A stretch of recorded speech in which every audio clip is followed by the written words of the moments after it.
Kay Hagan has served in North Carolina's Senate since the late 1990s and as a volunteer for nonprofit causes in Guilford County much longer than that. Her focus on family and grassroots work in the early 1990s garnered the attention of state Democratic Party leaders who helped her launch a political career that follows a family tradition. Kay Ruthven was born May 26, 1953 in Shelby, North Carolina. Her father worked in the textiles and tire businesses before moving the family to Florida. That's where Kay Ruthven attended school and grew up watching her uncle, Lawton Childs, rise through Florida's political ranks. He was walking Lawton. He walked the state of Florida, and back when he was running for governor, when he was running for Senate, she was able to help him as a family member, as a young child, helping out an uncle who's older, running for political office. Kay graduated from Florida State University in 1971. She returned to North Carolina to enroll in Wake Forest University's law school. That's where she met her future husband, Chip Hagan. Well, I had a friend that had said that she was going to be a first-year student there, and would I look after her, and so I met her and was very impressed with her, and we got along very well after that. Kay and Chip Hagan were married after they graduated law school. Kay began her banking career with North Carolina National Bank. After graduating from law school, she had a good bit of experience in trust law, and so she started in the trust division. As a matter of fact, I think she was probably the first trust officer for North Carolina National Bank she went to work for. By the late 1980s, Kay Hagan was both a vice president at North Carolina National Bank and a mother to Jeanette, Tilden, and Carrie. Kay had, by then, shortly about that time, she had decided that it was time for her to spend more time with her children.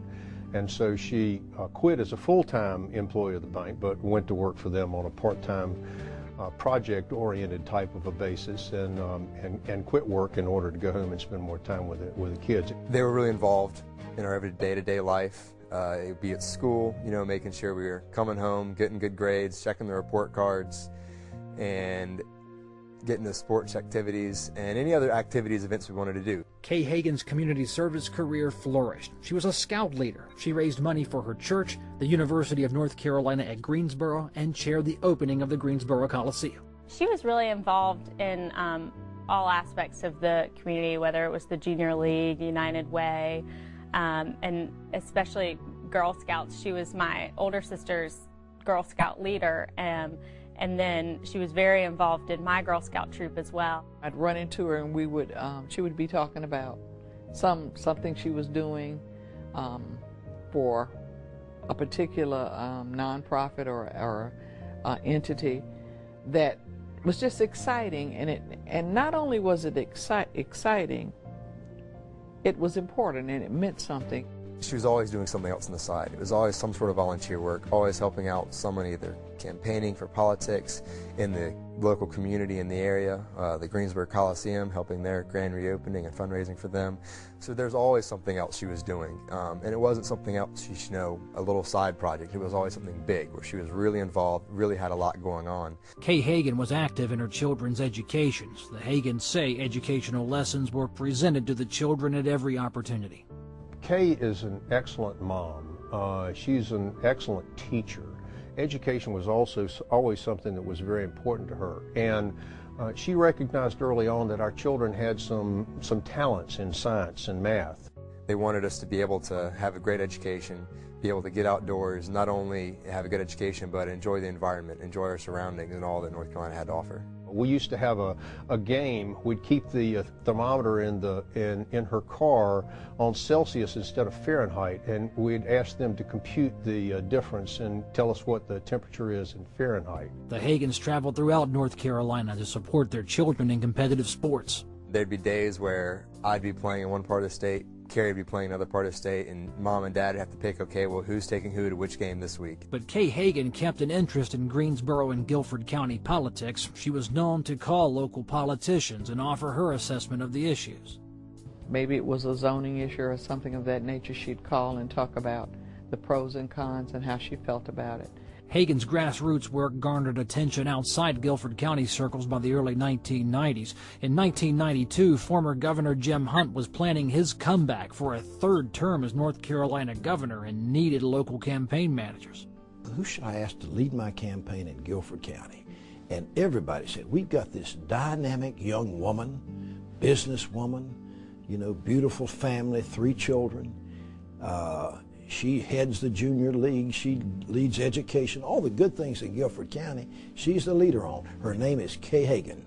When Hunt came, then she let go some of her boards and other activities in order to devote time to that. But she would spend several hours a day on working on Hunt's campaign. Governor Hunt tapped Kay Hagan again to run his Guilford County campaign for his successful 1996 re-election. Kay did a superb job. First of all, she was very businesslike in how she did it. I could see why the business community liked her and respects her. But I found that she had tremendous support and friendships across the board. She's really a bipartisan person. North Carolina Democratic leaders watched Hagan's management of Governor Hunt's local campaign office. And I think that's when everybody started to realize, you know, this person has real talent in understanding politics and how to get things done, and is a very effective grassroots person. Campaign 1996 was finished, but preparations for Campaign 98 soon got underway, and Governor Hunt was looking for Democratic challengers for Republican incumbents in the state Senate. When he came to Guilford County, Kay Hagan's phone rang again. I told Kay that we needed her. I was right there beginning my 4th term as governor. I had run on a platform of really making dramatic changes in the public schools of North Carolina.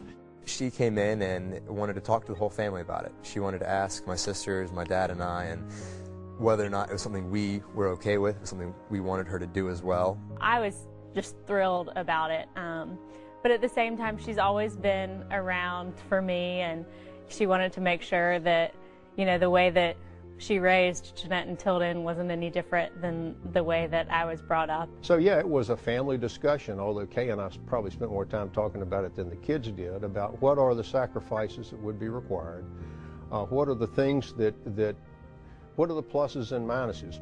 This was going to be the toughest race in the state. People said, you can't win this race. You know, this fella can't be beat. I said, they don't know Kay Hagan.